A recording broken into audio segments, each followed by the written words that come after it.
Hi my dear champs, my dear students, welcome back to the next session on polynomials. In the previous session I told you how to solve exercise 2.1. Now we are going to further study the concepts on polynomials. Okay, so we studied about polynomials in our class 8, 9 and now continuing in class 10. There are some very important concepts that you need to understand in class 10. Okay, now what are those? Here are some of the concepts. Okay, so to understand the concepts, first let us take a very simple polynomial x squared plus 5x plus 6 equal to 0. Okay, if I were to solve this, I would solve this using splitting method. How do we split? So we take the factors of last term into first term. The first term is, the coefficient of first term is 1 into 6 is 6. So I would take the factors of 6 such that their addition is 5. So such factors of 6 are 3 into 2. So 3 2 is 6 and 3 plus 2 is 5. Okay, so this is x plus 3, x plus 2 equal to 0. So x equal to minus 3, x equal to minus 2. Okay, so I have these two solutions. Okay, similarly, if this would have been x squared minus 5x plus 6 equal to 0. Okay, now you see my middle term is minus, but last term is still plus, which means the factors still need to be added, but they have to be of negative sign. So this will be x minus 3 into x minus 2 equal to 0. So x equal to 3 and x equal to 2. Okay, now what I am going to tell you, students, is very important. Please pay attention, but at the same time it is very easy. Okay, it's always easy. Maths is extremely easy. So if you look at it, when I had x minus 3 and x minus 2 as the factors, my value of x came out to be 3 and x equal to 2. Okay, now suppose, let me say that in general, my roots, I represent them by alpha and beta. Okay, so this is alpha, this is beta. Okay, so say x equal to alpha and x equal to beta. Okay, so I can simply, if I have to write an equation, how can I write? X minus alpha into x minus beta equal to 0. Using the same logic, here I had roots 3 and 2, so I had x minus 3, x minus 2. Similarly, say if my roots were alpha and beta, so my equation would be x minus alpha into x minus beta. If I solve this, this will be x squared minus beta x minus alpha x minus into minus plus alpha into beta. Okay, therefore x squared, taking minus common, this is alpha plus beta into x plus alpha beta equal to 0.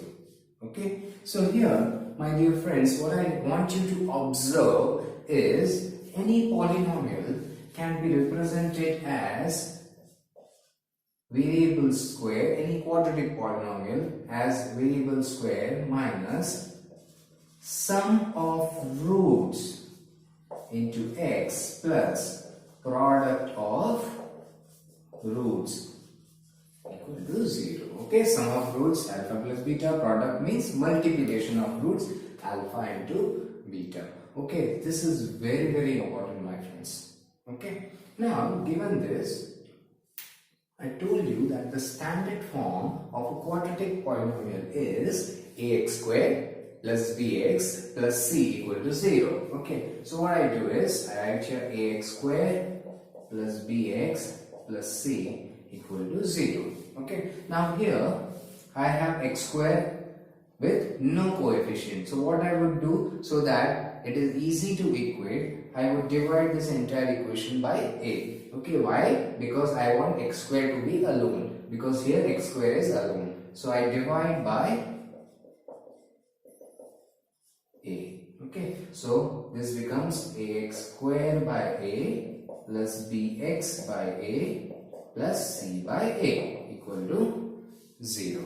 Okay, so this a gets cancelled. Okay, moving here, what we get is x square plus b by a into x plus c by a equal to 0.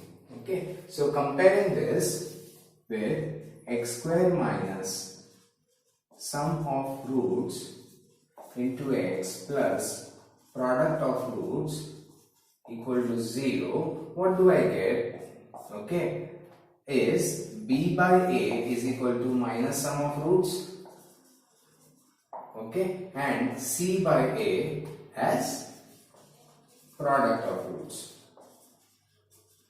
Okay, so which means that sum of roots is equal to, I take this minus here, okay, minus b by a, and product of roots equal to c by a. Okay, so these are two very important formulae, my friends. Sum of roots equals to minus b by a. That means negative of coefficient of x upon coefficient of x square. You see, coefficient of x square. And product of roots is equal to c by a, which is constant upon coefficient of x square.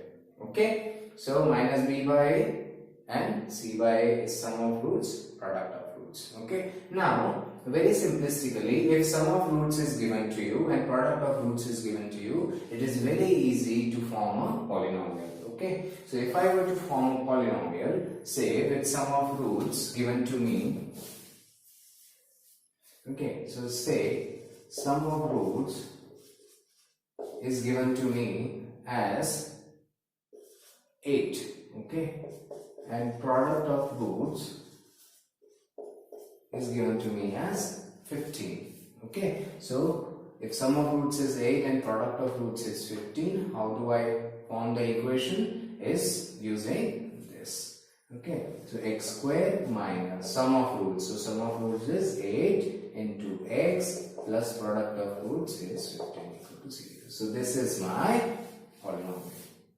Okay, so today what we discuss, friends, is the roots of a polynomial and how do we form a polynomial, the structure of the polynomial. So the structure of the polynomial is x square minus sum of roots into x plus product of roots. Okay, and sum of roots, which is represented by minus b by a, and product of roots is denoted by c by a. Okay, so I hope you have enjoyed and understood this session. If you have any doubts, please write to me in the comment section. If there is any specific sum that you would like to learn, also please write in the comment section. I will make it a point to make that video for you. Okay, please take care, stay safe, happy